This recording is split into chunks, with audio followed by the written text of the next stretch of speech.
The Sopranos is known for not always answering every question the fans have. We never learn what happened to the Russian in Pine Barrens, for example. Or, more importantly, whatever happened to Tony's lo mein. I've been dreaming of that fucking lo mein all the way to fuck over here. Now who came in here and ate my shit? But the biggest unanswered question of the series remains: who killed Tony in the final episode? It's been debated heavily since the finale aired almost 15 years ago, but I am here to give you a definitive answer. The person who whacked Tony Soprano is actually Rhiannon Flammer. That's right. Not Butchie, not Paulie, not Noah punching Tony's lights out. No, it was a high school girl that walked out of that men's room and put a cap in Tony's ass. Nah, I'm just kidding. But there is a theory that Rhiannon was responsible for Tony's death, either directly or indirectly. Let's get into it. Rhiannon is introduced in the season 6 episode Johnny Cakes as a 15-year-old girl who somehow managed to get into a club in New York. She soon becomes the girlfriend of AJ's scumbag friend Rhiannon, and does see Tony in his house. The next time we meet Rhiannon is as a patient in the mental facility that AJ is in after his suicide attempt. She's in there for dietary problems and depression. We learn that she and Rhiannon broke up, and that she's been doing a little modeling on the side. She and AJ start to hang out after they get out. Eventually, they make out in his SUV while listening to Bob Dylan, and things start to get hot.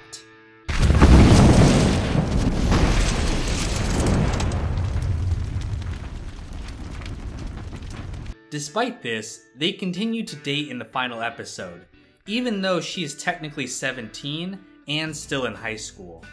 Rhiannon tells AJ she thinks it's a bad idea for him to go to Iraq, and when AJ decides to take a job with Little Carmine's production company instead, he is seen picking her up in his new car his parents bought him. Rhiannon gets a lot of screen time in the final episode, which you think would be used for more important characters. You might say it's ultimately AJ's screen time, but we don't see Meadow with Patrick nearly as much during this episode, and they are actually engaged. Some people believe the reason she's featured so prominently is because she is responsible for whoever killed Tony, knowing that their family would be at Holston's that night. Let's run through the evidence. When Tony visits his family at Carmela's house on the shore, AJ escorts Rhiannon out through the front door. We then get this exchange. And this kind of bothers me. Okay, thanks. Who's she gonna tell? Though Tony is dismissive of the damage Rhiannon could do, it is telling that the writers are drawing attention to this. Ultimately though, nothing would come of this, as Phil is killed and the war is over. Tony and his family then return to their home. Later, she is watching TV with AJ at the house when Carmela announces that they are going to Holston's that night. She looks up when she hears this information, drawing attention to the fact that she heard it. It is believed that whoever had Tony killed got his whereabouts that night from her. It's how they knew he would be at that diner.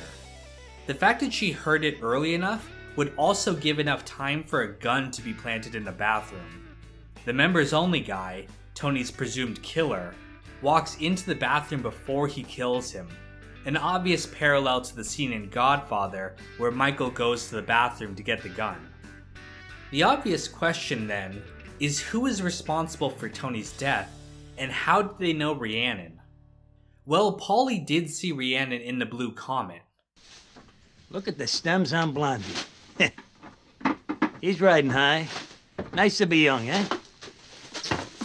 He was also looking suspicious in the final episode. Maybe he got the information from her. However, it's much more likely that it was the Lupertazis who used Rhiannon. Though they agreed to a truce, this might have been a way to make Tony lower his guard so they could get to him. As it happens, in the hair salon where they planned the original hit on Tony, there appears to be a picture of Rhiannon on the wall. We know she did some modeling work, which might have brought her into contact with one of the Lupertazis. After all, guys like Lil Carmine are known to work in the entertainment industry. Now, I'm not sure how relevant this is, but the name Rhiannon is pretty unique. The most famous use would probably be the Fleetwood Mac song Rhiannon. Chase is familiar with this song, having used it in the season 2 episode D-Girl, in the scene where Chris is giving out information that will later be used against him. And the song does contain this lyric as well.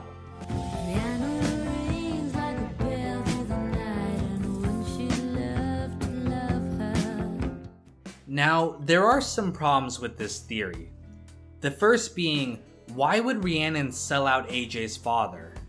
There are some people who think that Rhiannon was actually planted in a mental hospital in order to seduce AJ and gain his trust. After all, it would make much more sense why a guy like AJ Soprano is able to score a girl like her, despite, being AJ Soprano.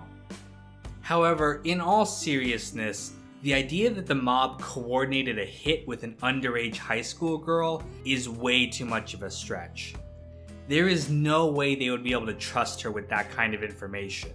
And besides, the original plan to kill Tony was still on at that point.